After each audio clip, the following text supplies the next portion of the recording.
ꯑꯍꯥꯟꯕꯃꯛꯇꯗ channel ꯑꯁꯤꯒꯤ ꯃꯥꯏꯀꯩꯗꯒꯤ ꯃꯉꯥꯟ ꯇꯣꯡꯕ꯭ꯔꯝꯅ ꯃꯌꯥꯝꯕꯨ ꯏꯀꯣꯛꯅꯣꯅ ꯈꯨꯔꯨꯝꯕꯒ ꯂꯣꯏꯅꯅ ꯇꯔꯥꯝꯅ ꯑꯣꯛꯆꯔꯤ꯫ ꯉꯁꯤꯁꯨ ꯅꯨꯡꯉꯥꯏꯔꯕ ꯍꯣꯔꯔ ꯁ꯭ꯇꯣꯔꯤ ꯑꯃ ꯄꯨꯗꯨꯅ ꯂꯥꯛꯆꯔꯤ꯫ ꯋꯥꯔꯤ ꯑꯁꯤꯕꯨ ꯈꯨꯠ ꯊꯥꯕꯤꯔꯛꯄꯅ ꯑꯃꯤꯠ ꯀꯨꯃꯥꯔ ꯍꯨꯏꯗ꯭ꯔꯣꯝꯕ꯫ ꯋꯥꯔꯤ ꯑꯁꯤꯒꯤ ꯃꯃꯤꯡꯅ ꯑꯣꯖꯥ ꯇꯣꯃꯥꯜꯒꯤ ꯍꯝꯕꯔ꯫ ꯋꯥꯔꯤ ꯑꯁꯤ ꯃꯌꯥꯝ ꯄꯨꯟꯅ ꯑꯃꯨꯛ ꯇꯥꯃꯤꯟꯅꯔꯁꯤ꯫ ꯀꯔꯤ ꯀꯝꯗꯧꯔꯛꯄ ꯍꯥꯏꯕꯗꯨ ꯋꯥꯔꯤ ꯑꯁꯤ ꯇꯥꯔꯒ ꯃꯌꯥꯝ ꯄꯨꯟꯅ ꯈꯪꯃꯤꯟꯅꯔꯁꯤ꯫ ꯇꯣꯃꯥꯟ꯫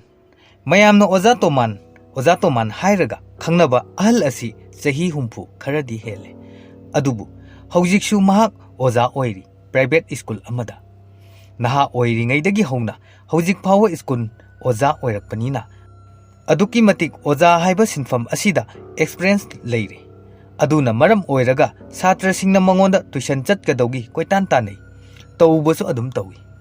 ꯑꯌꯨꯛ ꯅꯨꯡꯊꯤꯟꯗꯩ ꯍꯦꯟꯗꯣꯛꯇꯅ ꯑꯃꯨꯛꯁꯨ ꯅꯨꯡꯗꯥꯡ ꯐꯥꯎꯕ ꯑꯍꯜ ꯑꯁꯤꯅ ꯇꯨꯏꯁꯟ ꯀꯌꯥ ꯇꯧꯔꯤ꯫ ꯃꯍꯥꯛꯀꯤ ꯌꯨꯝꯗ ꯍꯦꯟꯅ ꯅꯨꯡꯁꯤꯔꯤꯕꯗꯤ ꯃꯍꯥꯛꯅ ꯍꯦꯛ ꯈꯪꯉꯛꯄꯗꯩ ꯁꯤꯖꯤꯟꯅꯔꯛꯄ ꯁꯥꯏꯀꯜ ꯍꯝꯕꯔ ꯑꯗꯨꯅꯤ꯫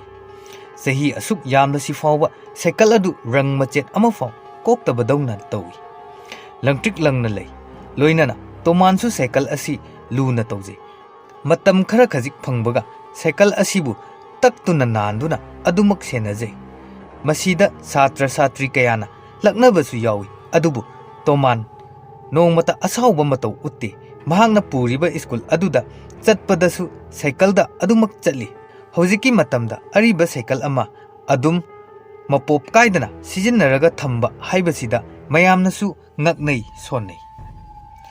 ꯄꯨꯝꯅꯃꯛ ꯑꯁꯤꯒꯤ ꯃꯔꯝꯁꯨ ꯂꯩꯕꯗꯤ ꯂꯩꯔꯤꯕꯅꯤ꯫ ꯑꯗꯨꯕꯨ ꯀꯅꯥꯅꯁꯨ ꯊꯣꯏꯅ ꯈꯟꯅꯔꯨꯗꯦ,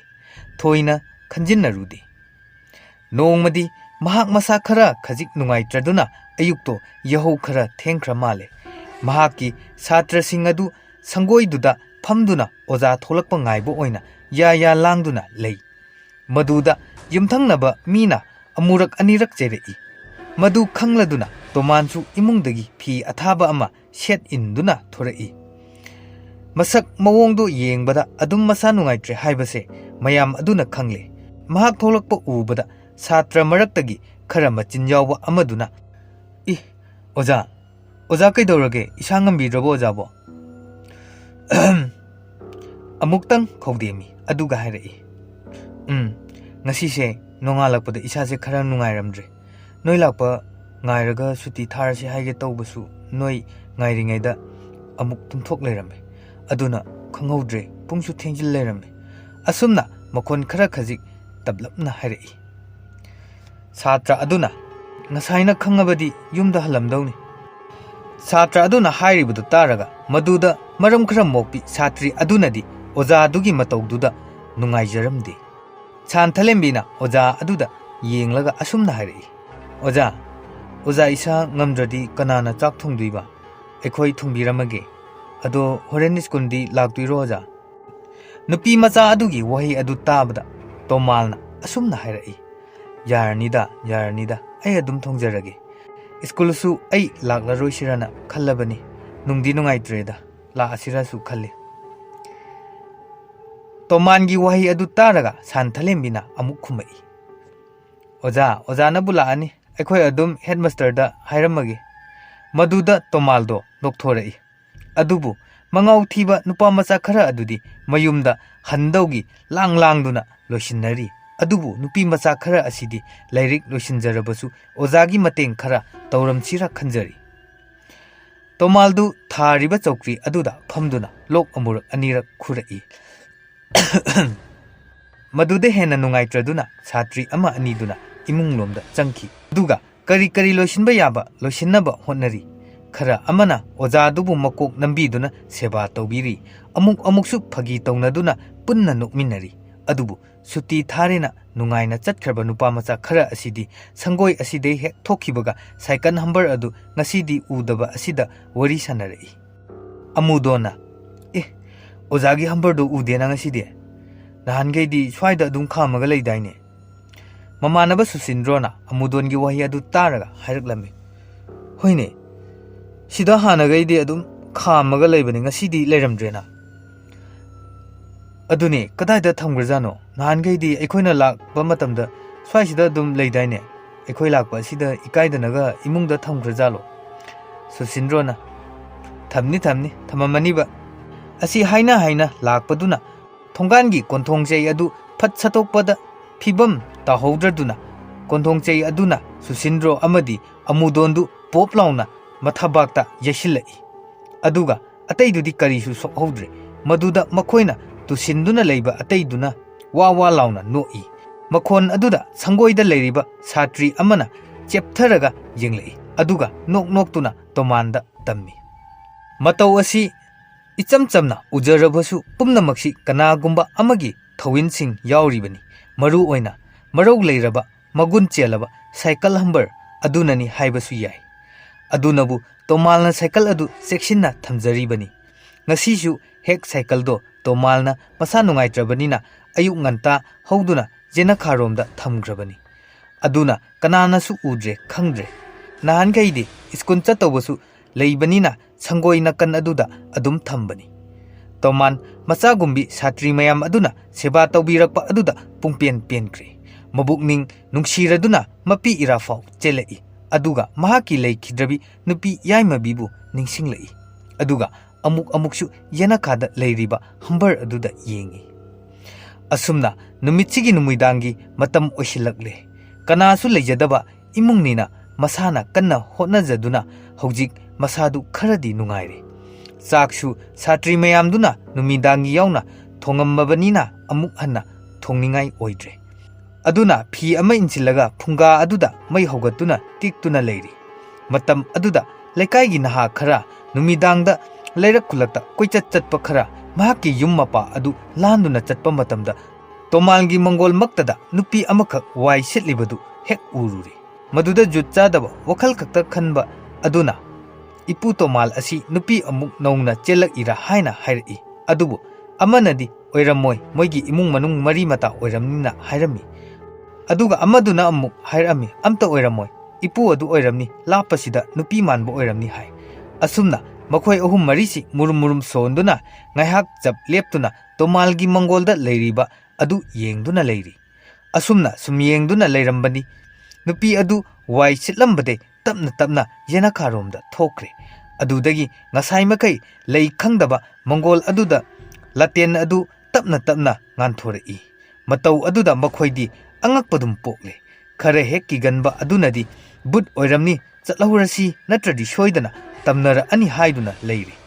aduga mathong chadaba adunadi ngaikho yengki lona nupi anganga pusilakpa oiramadi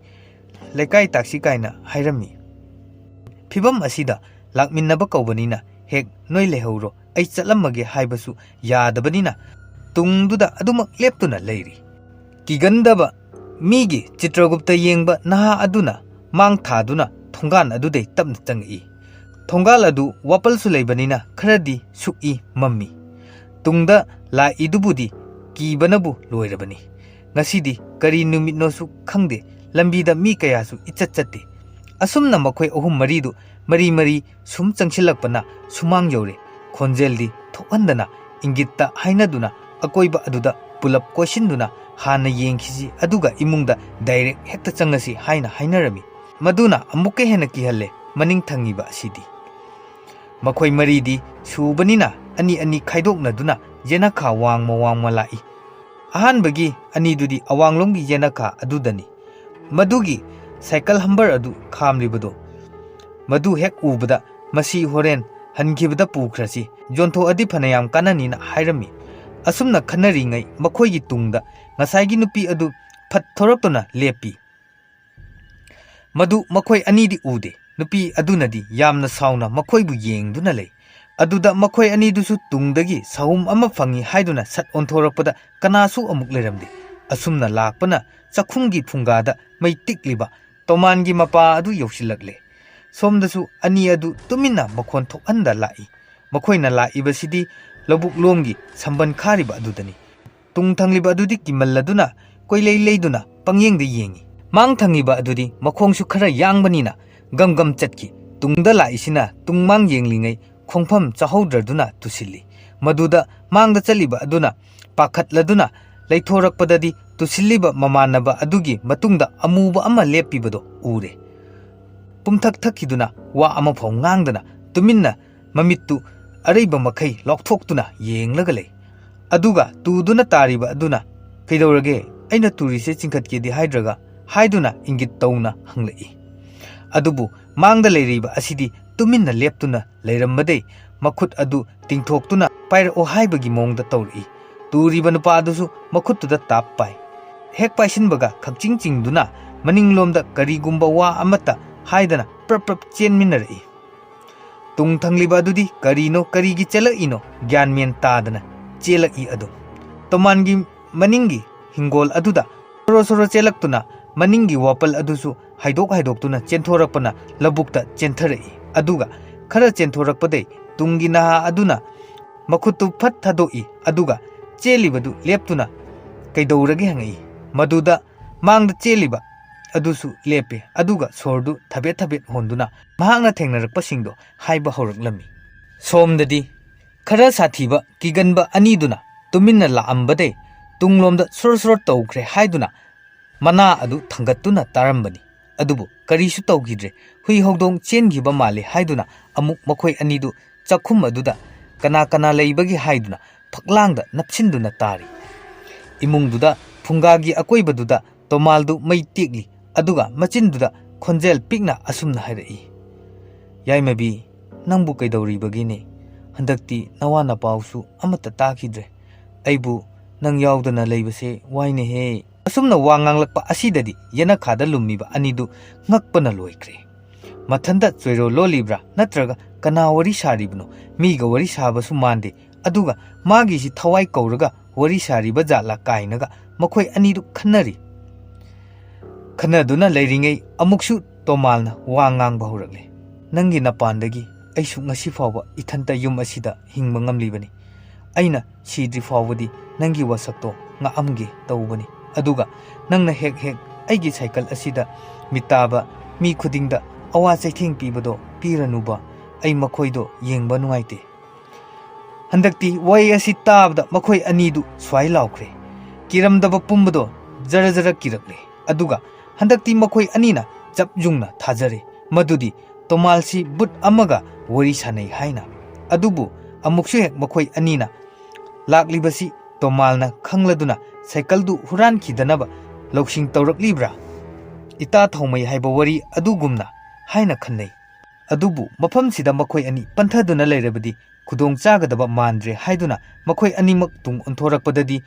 ꯋꯥꯡꯗ꯭ꯔꯤꯡ ꯋꯥꯡꯕ ꯑꯃꯨꯕꯗꯣ ꯍꯦꯛ ꯂꯦꯞꯇꯨꯅ ꯂꯩꯔꯝꯃꯤ ꯃꯈꯣꯏ ꯑꯅꯤ ꯋꯥ ꯂꯥꯡꯒ ꯉꯥꯡꯒꯅꯤ ꯈꯪꯈꯤꯗ꯭ꯔꯤ ꯈꯣꯟꯖꯦꯜ ꯑꯃꯠꯇ ꯐꯥꯎ ꯊꯣꯛꯈꯤꯗ꯭ꯔꯤ ꯃꯁꯥ ꯑꯗꯨ ꯊꯛ ꯊꯛ ꯅꯤꯛꯏ ꯑꯗꯨꯕꯨ ꯈꯪꯍꯧꯗꯅ ꯇꯨꯡꯗꯒꯤ ꯀꯅꯥꯒꯨꯝꯕ ꯑꯃꯅ ꯏꯜꯂꯛꯄꯒꯨꯝꯅ ꯇꯧꯔꯛꯄꯗꯩ ꯃꯈꯣꯏ ꯑꯅꯤ ꯍꯧꯅꯔꯨꯕ ꯇꯧꯗꯅ ꯊꯣꯡꯒꯥꯜꯂꯣꯝꯗ ꯑꯔꯩꯕꯤ ꯊꯥꯗꯨꯅ ꯆꯦꯟꯈ꯭ꯔꯦ ꯍꯜꯂꯒ ꯆꯦꯟꯗꯨꯅ ꯆꯦꯟꯈꯤꯕꯗꯁꯨ ꯑꯃꯨꯕ ꯑꯗꯨ ꯇꯥꯟꯅꯔꯛꯄꯒꯨꯝꯅ ꯃꯈꯣꯏ ꯑꯅꯤꯅ ꯎꯔꯤ ꯁꯣꯝꯗꯅ ꯂꯧꯕꯨꯛ ꯑꯗꯨꯗ ꯃꯃꯥꯟꯅꯕ ꯑꯅꯤꯗꯨ ꯋꯥꯔꯤ ꯑꯗꯨ ꯇꯝꯅꯔꯛꯄꯗꯒꯤ ꯀꯤꯕꯅ ꯂꯣꯏꯈ꯭ꯔꯦ ꯀꯤꯒꯟꯕ ꯑꯗꯨꯗꯤ ꯁꯣꯔ ꯐꯥꯎꯕ ꯐꯨꯟꯖꯤꯜꯂꯛꯀꯗꯧꯔꯦ ꯀꯤꯃꯟꯕꯅ ꯀꯤꯔꯕꯁꯨ ꯀꯤꯅ ꯌꯨꯝꯗꯪꯗꯤ ꯌꯧꯅ ꯆꯦꯟꯅꯔꯁꯤ ꯍꯥꯏꯗꯨꯅ ꯂꯧꯕꯨꯛ ꯃꯊꯪ ꯃꯊꯪ ꯂꯥꯜꯂꯛꯇꯨꯅ ꯌꯨꯝ ꯌꯧꯅꯕ ꯆꯦꯟꯈ꯭ꯔꯦ ꯑꯁꯨꯝꯅ ꯅꯨꯃꯤꯗꯥꯡ ꯑꯁꯤꯒꯤ ꯊꯧꯗꯣꯛ ꯑꯁꯤꯅ ꯃꯔꯝ ꯑꯣꯏꯔꯒ ꯅꯍꯥ ꯑꯍꯨꯝ ꯃꯔꯤꯁꯤ ꯑꯃꯨꯛ ꯍꯟꯅ ꯅꯨꯃꯤꯗꯥꯡ ꯑꯊꯦꯡꯕꯗ ꯀꯣꯏꯆꯠ ꯆꯠꯅꯔꯒꯨꯝꯁꯤ ꯍꯥꯏꯅꯐꯥꯎ ꯃꯁꯥ ꯃꯁꯥꯒꯤ ꯋꯥꯈꯜꯗ ꯈꯟꯅꯈ꯭ꯔꯦ ꯇꯣꯃꯥꯜꯗꯤ ꯐꯨꯡꯒꯥ ꯑꯗꯨꯗ ꯃꯩ ꯇꯦꯛꯇꯨꯅ ꯃꯍꯥꯛꯀꯤ ꯅꯨꯄꯤꯗꯨꯕꯨ ꯅꯤꯡꯁꯤꯡꯗꯨꯅ ꯃꯣꯃꯣꯟ ꯇꯧꯔꯒ ꯍꯤꯡꯕꯒꯤ ꯃꯍꯥꯎ ꯍꯥꯞꯂꯤ ꯃꯍꯥꯛꯀꯤ ꯅꯨꯄꯤ ꯌꯥꯏꯃꯕꯤ ꯑꯗꯨꯛꯀꯤ ꯃꯇꯤꯛ ꯐꯖꯩ ꯑꯍꯥꯟꯕ ꯂꯩꯀꯥꯏꯁꯤꯗ ꯃꯧ ꯑꯅꯧꯕꯤ ꯑꯣꯏꯅ ꯂꯥꯛꯄꯗ ꯃꯍꯥꯛꯄꯨ ꯁꯣꯟꯅꯈꯤꯗꯕ ꯀꯅꯥ ꯑꯃꯠꯇ ꯌꯥꯎꯗꯦ ꯑꯗꯨꯕꯨ ꯃꯌꯥꯝꯅ ꯇꯟꯅꯈꯤꯕꯁꯤꯗꯤ ꯌꯥꯏꯃꯕꯤꯒꯤ ꯑꯃꯨꯛꯃꯨꯛ ꯁꯥꯔꯩ ꯍꯧꯕ ꯑꯗꯨꯗꯅꯤ ꯑꯗꯨꯒ ꯑꯃꯨꯛꯀ ꯍꯦꯟꯅ ꯂꯥꯏꯕꯛ ꯊꯤꯔꯤꯕꯗꯤ ꯆꯍꯤ 4ꯔꯣꯝ ꯃꯆꯥ ꯎꯗꯅ ꯂꯩꯔꯝꯂꯕ ꯃꯇꯨꯡꯗ ꯑꯀꯟꯕ ꯑꯅꯥꯕ ꯑꯃꯅ ꯌꯥꯏꯃꯕꯤ ꯑꯗꯨ ꯂꯩꯈꯤꯗꯕꯅꯤ ꯃꯇꯝꯗꯨꯗꯩ ꯉꯁꯤ ꯐꯥꯎꯕ ꯇꯣꯃꯥꯟ ꯑꯇꯣꯞꯄ ꯍꯟꯅ ꯌꯦꯡꯈꯤꯗ꯭ꯔꯕꯅꯤ ꯃꯊꯟꯇꯃꯛ ꯌꯨꯝꯁꯤꯗ ꯂꯩꯔꯛꯄꯅꯤ ꯃꯍꯥꯛꯀꯤ ꯁꯥꯏꯀꯜ ꯑꯁꯤꯁꯨ ꯃꯍꯥꯛꯅ ꯅꯨꯄꯤ ꯊꯤꯔꯕ ꯃꯇꯨꯡꯗ ꯃꯍꯥꯛꯀꯤ ꯅꯨꯄꯤꯒꯤ ꯁꯅꯥ ꯑꯗꯨ ꯀꯥꯏꯔꯒ ꯁ꯭ꯀꯨꯜ ꯆꯠꯄꯗ ꯊꯧꯅꯕꯅꯤ ꯍꯥꯏꯗꯨꯅ ꯂꯩꯈꯤꯕꯅꯤ ꯑꯗꯨꯅꯁꯨ ꯃꯔꯝ ꯑꯌꯥꯝꯕꯅꯤ ꯉꯁꯤ ꯐꯥꯎꯕ ꯁꯥꯏꯀꯜ ꯑꯗꯨ ꯇꯣꯃꯥꯜꯅ ꯃꯍꯥꯛꯀꯤ ꯅꯨꯄꯤꯒꯨꯝꯅ ꯂꯥꯠꯇꯨꯅ ꯊꯝꯖꯔꯤꯕ ꯑꯗꯨꯕꯨ ꯍꯪꯅꯤꯡꯂꯤꯕ ꯋꯥꯍꯪꯗꯤ ꯃꯍꯥꯛꯀꯤ ꯅꯨꯄꯤꯅ ꯂꯩꯕꯤꯔꯝꯕꯅꯤ ꯃꯍꯥꯛꯀꯤ ꯅꯨꯄꯤꯗꯧꯅ ꯈꯟꯖꯔꯕꯁꯨ ꯀꯔꯤꯒꯤꯗꯃꯛ ꯑꯍꯤꯡ ꯅꯣꯡꯌꯥꯏꯒꯤ ꯃꯇꯝꯗꯗꯤ ꯃꯄꯥꯟꯗ ꯌꯦꯅꯈꯥꯗ ꯊꯝꯂꯤꯕꯅꯣ ꯍꯥꯏꯕꯁꯤꯅꯤ ꯑꯗꯨꯒ ꯑꯃꯨꯛꯁꯨ ꯍꯨꯔꯥꯟꯕꯅ ꯍꯨꯕ ꯍꯦꯛ ꯉꯝꯗ꯭ꯔꯤꯕꯁꯤ ꯅꯨꯄꯤ ꯑꯗꯨꯒꯤ ꯊꯋꯥꯏ ꯃꯤꯔꯦꯜꯅ ꯀꯣꯏꯁꯦꯟ ꯁꯦꯟꯅꯔꯤꯕ ꯄꯣꯠꯁꯛ ꯑꯣꯏꯕꯅꯔꯥ ꯍꯥꯏꯕ ꯑꯁꯤꯅꯤ꯫ ꯃꯊꯪꯒꯤ ꯅꯨꯃꯤꯠ ꯑꯁꯤꯃꯗꯤ ꯇꯨꯏꯁꯟ ꯂꯥꯛꯏꯕ ꯅꯨꯄꯥ ꯃꯆꯥꯁꯤꯡꯗꯣ ꯇꯣꯃꯥꯟ ꯊꯣꯔꯛꯇ꯭ꯔꯤꯉꯩꯗ ꯂꯥꯡꯗꯨꯅ ꯂꯩ ꯍꯥꯟꯅꯒꯨꯝꯅ꯫ ꯅꯨꯄꯤ ꯃꯆꯥꯁꯤꯡ ꯑꯗꯨꯗꯤ ꯂꯥꯡꯕꯗꯨ ꯌꯥꯎꯗꯦ꯫ ꯊꯣꯏꯅ ꯗꯨꯝ ꯑꯇꯩꯁꯤꯡꯗꯨꯗ ꯂꯥꯡꯒꯅꯨ, ꯍꯣꯔꯦꯟ ꯑꯣꯖꯥꯅ ꯊꯣꯔꯛꯑꯒ ꯉꯥꯡꯕꯤꯅꯤ ꯐꯥꯎ ꯍꯥꯏꯔꯤꯕꯅꯤ꯫ ꯑꯗꯨꯕꯨ ꯌꯥꯗꯦ, ꯅꯨꯄꯥ ꯃꯆꯥ ꯍꯥꯏꯔꯦꯗꯅ ꯉꯁꯤꯁꯨ ꯑꯃꯨꯗꯣꯟ ꯑꯃꯗꯤ ꯁꯨꯁꯤꯟꯗ꯭ꯔꯣ ꯌꯦꯅꯈꯥꯔꯣꯝꯗ ꯇꯨꯃꯤꯟꯅ ꯆꯦꯟꯈ꯭ꯔꯦ ꯑꯗꯨꯒ ꯁꯥꯏꯀꯜ ꯍꯝꯕꯔ ꯑꯗꯨꯗ ꯇꯥꯞ ꯄꯥꯏ, ꯑꯗꯨꯒ ꯑꯃꯅ ꯇꯌꯥꯔ ꯑꯗꯨꯗ ꯄꯥꯏꯗꯨꯅ ꯅꯨꯡꯁꯤꯠ ꯑꯗꯨ ꯇꯞꯅ ꯊꯥꯗꯣꯛꯏ꯫ ꯃꯗꯨꯗ ꯑꯃꯗꯨꯗꯤ ꯇꯤꯛ ꯇꯤꯛ ꯃꯆꯤꯟ ꯈꯨꯝꯃꯒ ꯅꯣꯛꯏ꯫ ꯃꯈꯣꯏ ꯑꯅꯤ ꯇꯧꯔꯤꯕ ꯑꯗꯨ ꯑꯇꯩꯁꯤꯡꯗꯨꯅꯗꯤ ꯎꯗ꯭ꯔꯦ, ꯑꯗꯨꯕꯨ ꯑꯇꯩꯁꯤꯡꯗꯨꯅꯗꯤ ꯑꯗꯨꯝ ꯈꯪꯂꯦ ꯀꯔꯤꯒꯨꯝꯕ ꯀꯔꯟ ꯑꯃꯗꯤ ꯇꯧꯔꯝꯂꯅꯤ ꯍꯥꯏꯕꯁꯦ꯫ ꯑꯁꯨꯝꯅ ꯑꯃꯨꯛ ꯃꯈꯣꯏ ꯑꯅꯤꯗꯨ ꯆꯪꯂꯛꯂꯦ꯫ ꯃꯆꯤꯟ ꯈꯨꯝꯗꯨꯅ ꯅꯣꯛꯇꯨꯅ ꯆꯪꯉꯛꯄꯗ ꯁꯪꯒꯣꯏꯗꯨꯗ ꯇꯣꯃꯥꯜꯗꯨ ꯆꯧꯀ꯭ꯔꯤꯗ ꯐꯝꯗꯨꯅ ꯂꯩꯔꯝꯕꯗꯨꯗ ꯈꯪꯄ꯭ꯔꯦꯛ ꯈꯪꯏ꯫ ꯇꯣꯃꯥꯜꯅ, ꯀꯗꯥꯏ ꯆꯠꯂꯨꯔꯤꯕ ꯅꯈꯣꯏ ꯑꯅꯤꯗꯤ ꯍꯥ? ꯁꯨꯁꯤꯟꯗ꯭ꯔꯣꯅ, ꯑꯣꯖꯥ, ꯃꯄꯥꯟ ꯊꯣꯛꯎꯕꯅꯦ ꯑꯣꯖꯥ꯫ ꯇꯣꯃꯥꯜꯅ, ꯐꯅꯗꯤ ꯀꯨꯏꯔꯦ, ꯆꯪꯉꯣ ꯆꯪꯉꯣ꯫ ꯁꯨꯁꯤꯟꯗ꯭ꯔꯣ ꯑꯃꯗꯤ ꯑꯃꯨꯗꯣꯟ ꯈꯪꯄ꯭ꯔꯦꯛ ꯈꯪꯕꯗ ꯅꯠꯇꯅ ꯃꯈꯣꯏꯅ ꯇꯧꯔꯨꯏꯗꯨꯒ ꯁꯤꯗ ꯇꯧꯔꯝꯃꯤꯁꯤꯒ ꯃꯇꯝ ꯌꯥꯝꯅ ꯀꯥꯟꯅꯕꯗꯧꯅ ꯇꯧꯕꯗ ꯑꯉꯛꯄꯗꯨꯝ ꯄꯣꯛꯏ꯫ ꯐꯥꯟ ꯑꯗꯨꯗ ꯐꯝꯊꯔꯕ ꯃꯇꯨꯡꯗ ꯆꯤꯔꯣꯟ ꯇꯧꯏ ꯑꯇꯣꯞꯄꯗꯨꯗ ꯀꯌꯥꯝ ꯀꯨꯏꯔꯒꯦ ꯆꯪꯉꯛꯄ ꯍꯥꯏꯗꯨꯅ꯫ ꯑꯇꯩꯗꯨꯅꯁꯨ ꯀꯨꯏꯔꯦ, ꯃꯤꯅꯤꯠ 10ꯔꯣꯝ ꯍꯦꯜꯂꯦ ꯍꯥꯏꯔꯛꯏ꯫ ꯃꯗꯨꯗ ꯃꯈꯣꯏ ꯑꯅꯤ ꯇꯤꯉꯛ ꯇꯤꯉꯛ ꯌꯦꯡꯅꯗꯨꯅ ꯂꯩ꯫ ꯍꯧꯖꯤꯛꯇꯤ ꯑꯣꯖꯥ ꯇꯣꯃꯥꯜꯅ ꯄꯔꯥ ꯇꯥꯛꯊꯔꯛꯄ ꯍꯧꯔꯦ꯫ ꯁꯨꯁꯤꯟꯗ꯭ꯔꯣꯗꯨ ꯑꯣꯖꯥꯗ ꯃꯨꯟꯅ ꯌꯦꯡꯗꯨꯅ ꯂꯩꯔꯝꯕꯅꯤ, ꯑꯗꯨꯕꯨ ꯃꯍꯥꯛꯀꯤ ꯃꯃꯤꯠꯇ ꯑꯣꯖꯥ ꯇꯣꯃꯥꯜ ꯑꯗꯨ ꯁꯛꯐꯝ ꯑꯃ ꯇꯞꯅ ꯇꯞꯅ ꯑꯣꯟꯊꯣꯔꯛꯂꯦ꯫ ꯃꯗꯨꯁꯨ ꯃꯃꯥꯏꯗꯨ ꯀꯨꯆꯨ ꯇꯩꯐꯦꯠ ꯇꯥꯔꯛꯏ, ꯃꯆꯤꯟꯕꯥꯟꯗꯨꯁꯨ ꯈꯔ ꯈꯔ ꯀꯪꯕꯇ ꯅꯠꯇꯅ ꯃꯨꯁꯤꯟ ꯃꯨꯁꯤꯜꯂꯛꯏ꯫ ꯑꯗꯨꯒ ꯑꯇꯤꯌꯥꯗꯨ ꯅꯣꯡ ꯖꯔ ꯖꯔ ꯃꯝꯁꯤꯜꯂꯛꯇꯨꯅ ꯏꯪꯂꯤ ꯏꯪꯂꯤ ꯇꯧꯕ ꯅꯨꯡꯁꯤꯠ ꯁꯤꯜꯂꯛꯏ꯫ ꯇꯣꯃꯥꯟꯒꯤ ꯁꯛꯇꯝꯗꯣ ꯁꯨꯝ ꯎꯔꯛꯄꯗꯩ ꯁꯨꯁꯤꯟꯗ꯭ꯔꯣ ꯃꯤꯍꯨꯟꯒꯤ ꯈꯣꯡꯖꯦꯜ ꯊꯨꯖꯤꯜꯂꯛꯏ꯫ ꯀꯔꯤꯁꯨ ꯈꯜꯂꯝꯗꯕ ꯍꯧꯖꯤꯛꯇꯤ ꯀꯤꯁꯤꯜꯂꯛꯑꯦ꯫ ꯑꯗꯨꯅ ꯃꯔꯝ ꯑꯣꯏꯔꯒ ꯁꯣꯔꯁꯨ ꯊꯕꯦꯠ ꯊꯕꯦꯠ ꯍꯣꯟꯗꯨꯅ ꯀꯣꯏꯂꯩ ꯂꯩꯔꯒ ꯌꯦꯡꯉꯛꯄꯗꯗꯤ ꯃꯍꯥꯛꯀ ꯐꯝꯃꯤꯟꯅꯔꯤꯕ ꯃꯃꯥꯟꯅꯕ ꯀꯌꯥ ꯑꯗꯨ ꯂꯣꯏꯅꯃꯛ ꯕꯨꯠ ꯑꯃꯒꯨꯝꯅ ꯐꯤꯕꯝ ꯆꯥꯗꯅ ꯐꯝꯗꯨꯅ ꯂꯩꯔꯝꯂꯦ꯫ ꯃꯇꯝꯗꯨꯗ ꯁꯨꯁꯤꯟꯗ꯭ꯔꯣ ꯏꯃꯥ ꯍꯥꯏꯅ ꯀꯟꯅ ꯂꯥꯎꯔꯝꯂꯒ ꯐꯝꯂꯝꯕ ꯐꯥꯟ ꯑꯗꯨꯗꯩ ꯆꯣꯡꯊꯔꯛꯅꯕ ꯇꯧꯕꯗ ꯈꯨꯔꯧ ꯇꯥꯔꯗꯨꯅ ꯇꯣꯃꯥꯜꯒꯤ ꯃꯈꯣꯡ ꯃꯅꯥꯛꯇ ꯌꯩꯁꯤꯟꯗꯨꯅ ꯇꯥꯏ꯫ ꯇꯞꯅ ꯇꯞꯅ ꯃꯃꯥꯏ ꯑꯗꯨ ꯅꯣꯡꯈꯠꯂꯛꯄꯗꯗꯤ ꯇꯣꯃꯥꯜꯗꯣ ꯇꯣꯃꯥꯜ ꯑꯣꯏꯔꯝꯗ꯭ꯔꯦ꯫ ꯑꯀꯤꯕ ꯐꯪꯂꯕꯤ ꯅꯨꯄꯤ ꯑꯃꯈꯛꯅ ꯌꯥꯝꯅ ꯁꯥꯎꯅ ꯃꯉꯣꯟꯗ ꯌꯦꯡꯗꯨꯅ ꯂꯩꯔꯝꯂꯦ꯫ ꯃꯇꯝ ꯑꯗꯨꯗ ꯁꯨꯁꯤꯟꯗ꯭ꯔꯣ ꯃꯃꯤꯠ ꯃꯅꯥ ꯆꯞ ꯌꯨꯡꯈꯤꯗꯨꯅ ꯁꯣꯔ ꯐꯨꯡꯒꯠꯈꯤꯗꯨꯅ ꯃꯁꯥꯗꯨ ꯈꯞ ꯈꯞ ꯆꯤꯡꯗꯨꯅ ꯇꯥꯗꯨꯅ ꯂꯩꯔꯦ꯫ ꯃꯇꯝꯁꯤꯗ ꯃꯌꯥꯝꯗꯨ ꯆꯦꯟꯁꯤꯜꯂꯛꯇꯨꯅ ꯃꯍꯥꯛꯄꯨ ꯂꯩꯀꯠꯅꯩ꯫ ꯇꯣꯃꯥꯜꯁꯨ ꯈꯪꯂꯦ ꯑꯉꯥꯡ ꯑꯁꯤꯒꯤ ꯄ꯭ꯔꯣꯕ꯭ꯂꯦꯝ ꯑꯁꯤ ꯀꯝꯗꯧꯅ ꯐꯒꯅꯤ ꯍꯥꯏꯕꯗꯨ ꯃꯍꯥꯛꯇꯤ ꯈꯪꯕꯅꯤꯅ ꯏꯃꯨꯡꯗ ꯄꯨꯁꯤꯟꯁꯤ ꯍꯥꯏꯗꯨꯅ ꯑꯇꯩ ꯃꯌꯥꯝꯗꯣ ꯇꯧꯗꯨꯅ ꯄꯨꯁꯤꯟꯈ꯭ꯔꯦ꯫ ꯑꯗꯨꯕꯨ ꯑꯃꯨꯗꯣꯟꯗꯤ ꯌꯥꯝꯅ ꯀꯤꯔꯗꯨꯅ ꯆꯞ ꯂꯦꯞꯇꯨꯅ ꯌꯦꯡꯗꯨꯅ ꯃꯊꯟꯇ ꯁꯪꯒꯣꯏꯁꯤꯗ ꯂꯩꯍꯧꯏ꯫ ꯃꯍꯥꯛꯅ ꯎꯍꯧꯗꯕꯁꯨ ꯇꯣꯃꯥꯜꯒꯤ ꯁꯛꯐꯝꯗꯣ ꯃꯃꯤ ꯁꯥꯃꯤ ꯑꯣꯏꯅ ꯑꯀꯤꯕ ꯁꯛꯐꯝꯗ ꯈꯔ ꯈꯔ ꯎꯍꯧꯕꯅꯤ꯫ ꯑꯗꯨꯅ ꯃꯍꯥꯛꯇꯤ ꯆꯪꯅꯤꯡꯗ꯭ꯔꯗꯨꯅ ꯀꯤꯔꯗꯨꯅ ꯏꯃꯨꯡꯗꯨꯗ ꯆꯪꯈꯤꯗ꯭ꯔꯦ꯫ ꯐꯥꯟ ꯑꯗꯨꯗ ꯐꯝꯗꯨꯅ ꯃꯁꯥ ꯑꯗꯨ ꯇꯥꯁꯤꯟꯗꯨꯅ ꯊꯛ ꯊꯛ ꯅꯤꯛꯇꯨꯅ ꯂꯩ꯫ ꯏꯃꯨꯡꯗ ꯇꯣꯃꯥꯜ ꯃꯍꯥꯛꯀꯤ ꯏꯁꯤꯡ ꯈꯨꯖꯥꯏ ꯑꯗꯨ ꯄꯨꯊꯣꯔꯛꯏ, ꯑꯗꯨꯒ ꯐꯗꯤ ꯑꯃ ꯇꯧꯔꯒ ꯏꯁꯤꯡ ꯂꯨꯞꯄꯒ ꯁꯨꯁꯤꯟꯗ꯭ꯔꯣꯒꯤ ꯍꯛꯆꯥꯡꯗ ꯇꯧꯗꯨꯅ ꯂꯩꯀꯠꯅꯕꯗꯩ ꯐꯔꯛꯂꯦ꯫ ꯑꯗꯨꯒ ꯁꯣꯝꯗꯅ ꯑꯃꯨꯗꯣꯟꯗꯨ ꯊꯛ ꯊꯛ ꯅꯤꯛꯇꯨꯅ ꯂꯩ꯫ ꯃꯍꯥꯛꯇꯤ ꯁꯨꯁꯤꯟꯗ꯭ꯔꯣꯒ ꯐꯝꯃꯤꯟꯅꯈꯤꯕꯅꯤꯅ ꯁꯨꯁꯤꯟꯗ꯭ꯔꯣꯒꯤ ꯍꯛꯆꯥꯡꯗ ꯐꯥꯎꯈꯤꯕꯗꯣ ꯈꯪꯍꯧꯏ꯫ ꯃꯁꯥ ꯑꯗꯨ ꯎꯟ ꯇꯥꯕ ꯃꯈꯩ ꯏꯪꯈꯤꯕꯅꯤ, ꯑꯗꯨꯒ ꯃꯆꯤꯟꯗ ꯃꯨꯔꯨꯝ ꯃꯨꯔꯨꯝ ꯀꯔꯤ ꯀꯔꯤꯅꯣ ꯈꯪꯗꯕꯁꯨ ꯄꯪꯁꯣꯟꯗ ꯁꯣꯟꯈꯤꯕꯅꯤ꯫ ꯑꯁꯨꯝꯅ ꯇꯧꯗꯨꯅ ꯂꯩꯔꯤꯉꯩ ꯉꯁꯥꯏ ꯃꯈꯣꯏꯅ ꯅꯨꯡꯁꯤꯠ ꯊꯥꯗꯣꯛꯑꯝꯕ ꯁꯥꯏꯀꯜ ꯑꯗꯨꯒꯤ ꯃꯟꯗꯤꯂꯥꯗꯣ ꯀ꯭ꯔꯤꯡ ꯀ꯭ꯔꯤꯡ ꯂꯥꯎꯅ ꯈꯤꯡꯂꯛꯏ꯫ ꯃꯗꯨ ꯍꯦꯛ ꯇꯥꯔꯨꯕꯗ ꯑꯃꯨꯗꯣꯟ ꯑꯃꯨꯛꯀ ꯍꯦꯟꯅ ꯄꯥꯈꯠꯄꯗꯣ ꯄꯣꯛꯂꯝꯃꯤ꯫ ꯃꯍꯥꯛꯅ ꯄꯥꯈꯠꯄ ꯍꯦꯟꯃꯜꯂꯛꯄꯗꯩ ꯃꯈꯣꯡ ꯑꯗꯨ ꯇꯞꯅ ꯐꯥꯟꯗꯒꯤ ꯊꯥꯡꯊꯔꯛꯏ, ꯑꯗꯨꯒ ꯁꯦꯟꯗꯟ ꯑꯗꯨ ꯇꯞꯅ ꯇꯣꯡꯁꯤꯟꯈ꯭ꯔꯦ꯫ ꯁꯣꯝꯗꯅ ꯃꯍꯩ ꯃꯔꯥꯡ ꯃꯔꯥꯡ ꯇꯧꯔꯝꯕꯗꯣ ꯁꯨꯁꯤꯟꯗ꯭ꯔꯣ ꯒ꯭ꯌꯥꯟ ꯈꯔ ꯂꯥꯛꯂꯤ꯫ ꯃꯍꯥꯛꯅ ꯃꯃꯥꯏ ꯃꯃꯤꯠ ꯒ꯭ꯌꯥꯟ ꯈꯔ ꯇꯥꯔꯛꯄꯗ ꯃꯍꯥꯛꯀꯤ ꯑꯣꯖꯥ ꯇꯣꯃꯥꯜꯅ ꯂꯥꯏꯀꯠꯅꯔꯝꯕ ꯑꯗꯨ ꯎꯕꯗ ꯉꯁꯥꯏꯒꯤꯗꯨ ꯑꯃꯨꯛ ꯅꯤꯡꯁꯤꯡꯂꯛꯄꯗꯩ ꯍꯧꯒꯠꯇꯨꯅ ꯆꯦꯟꯒꯦ ꯇꯧꯏ, ꯑꯗꯨꯕꯨ ꯇꯣꯃꯥꯜꯅ ꯐꯥꯔꯒ ꯃꯍꯥꯛꯀꯤ ꯄꯨꯛꯅꯤꯡ ꯋꯥꯈꯜꯕꯨ ꯇꯞꯊꯕꯤꯔꯤ꯫ ꯃꯔꯥꯡ ꯇꯧꯔꯤꯉꯩ ꯑꯃꯨꯗꯣꯟ ꯂꯩꯇꯦ ꯍꯥꯏꯔꯛꯄꯗꯩ, ꯑꯃꯨꯗꯣꯟ ꯃꯄꯥꯟꯗ ꯂꯩꯍꯧꯔꯦ ꯍꯥꯏꯅꯔꯛꯄꯗꯩ ꯏꯃꯨꯡꯗꯩ ꯐꯠ ꯊꯣꯔꯛꯄꯗ ꯑꯃꯨꯗꯣꯟꯗꯨ ꯃꯪꯒꯣꯜ ꯑꯗꯨꯗ ꯃꯉꯛꯇꯨ ꯊꯦꯛꯇꯨꯅ ꯐꯛꯂꯥꯡꯗ ꯊꯦꯠꯂꯤꯕ ꯐꯣꯇꯣ ꯑꯗꯨꯗ ꯌꯦꯡꯗꯨꯅ ꯂꯩꯔꯝꯃꯤ꯫ ꯃꯍꯥꯛꯀꯤ ꯍꯦꯛ ꯃꯇꯧ ꯑꯗꯨꯗ ꯅꯨꯄꯤ ꯃꯆꯥ ꯈꯔꯗꯤ ꯈꯪꯄ꯭ꯔꯦꯛ ꯈꯪꯕ ꯐꯥꯎ ꯌꯥꯎꯏ꯫ Photo adu atai kanagi su nate Yaimabigini. Black white ki photo nina mayek to kaya di sengdre. Tomal su ngasi di nungairaroi haiduna suti thadokle. Susindroga amudon gasu hanadona koilang langlaga hankidre. Tumin na tumpak loina hanakre.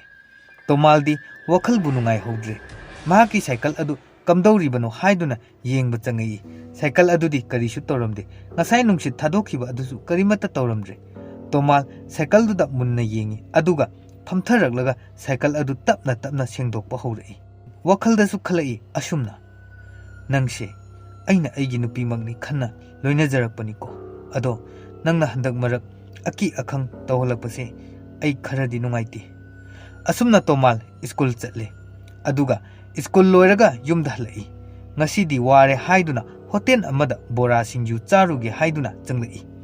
Lambi mapanda cycle adu khamduna thami. Aduga hotel duda changduna boraga chaga thai. Matam sisu ningtham tha changakpai nungthilgi matamdi tension laglabani. Aduna bora adu charingai numitchu jara leitharakuna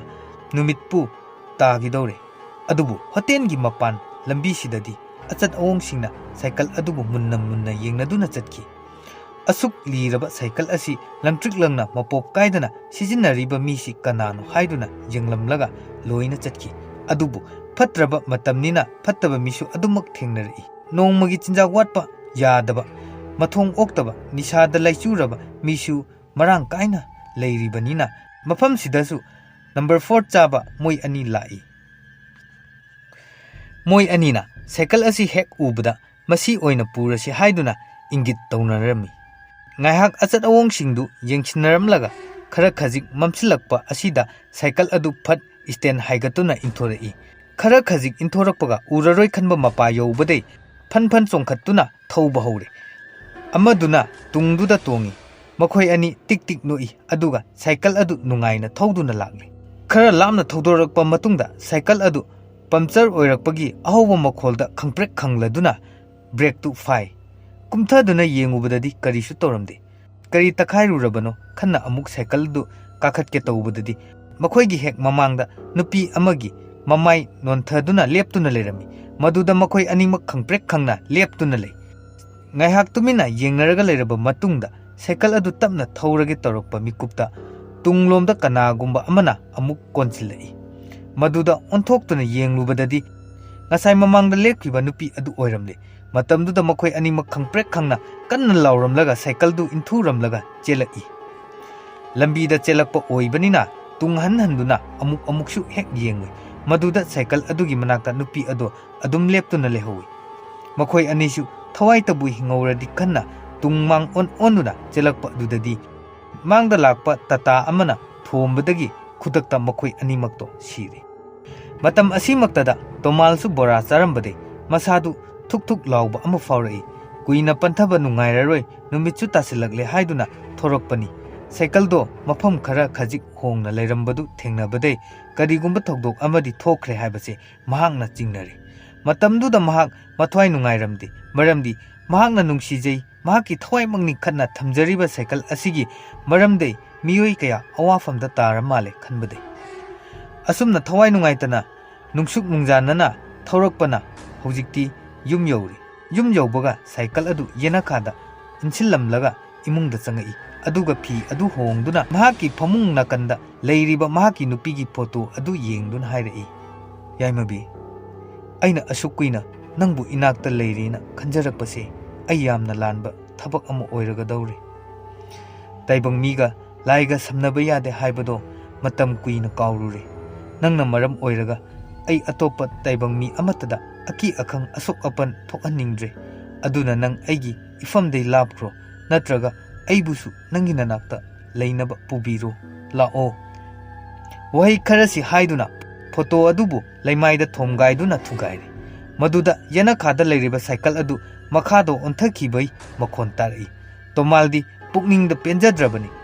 Handak khaktasu natana mamangdasu asigumba kayadi thokrabani. Adubu mahakna mahaki nupibu nungsijaba hemanbana madu pumnamaktu tungoinaramlaga leikhibanani.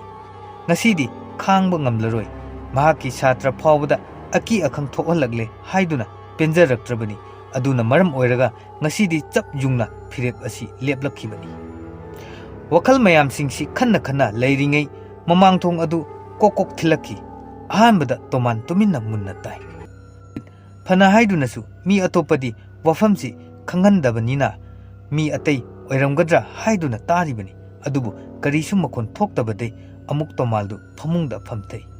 amukasu kokok thilakpadai mahaki phakada thamba khugi adu tapna lokthorei aduga mamang thonglomda thorai thong adugi manak hek yawbagasu thongdu kokok thilai matam sidadi toman kanano haiduna hangi aduga mapandagisu nupagi khonjelda aine amukta hango thongse asia haina hairak aduda laikai gi naha sing oiraboi ningdu toman khut namana khugridu tungda lotuna namana thong adu phat hangi adubu thongdu hangbadadi kanasu leramde tomal swai lawi numitsu pumta tarabanina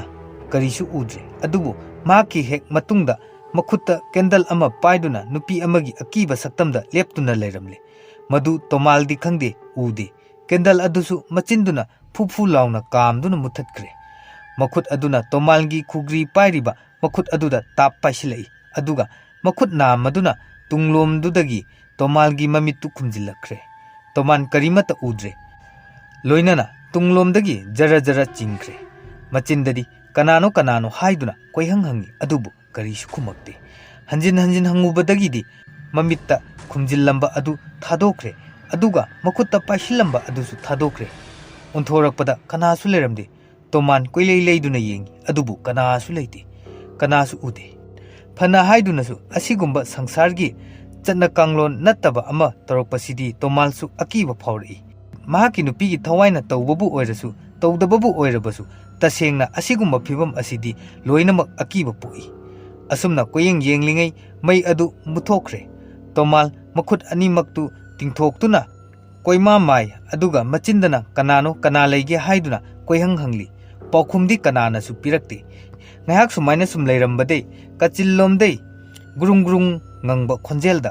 phamlambade hogalakpa manba adu tarai matamdu toman tumina khonjen adu tari asumna sum taramlaga khonjen adu sum sum hogalaklaga mahaki manakta changsilai aduga khangawdana khonjel ayakpa amada lawsilaklaga chongsilaklaga tomalgi mangaksamda namlai tomansu manglomdagi saphukana inchilakpanina tunghanbada khongpham chahawdabadai khudi thiraga tunglomda haidari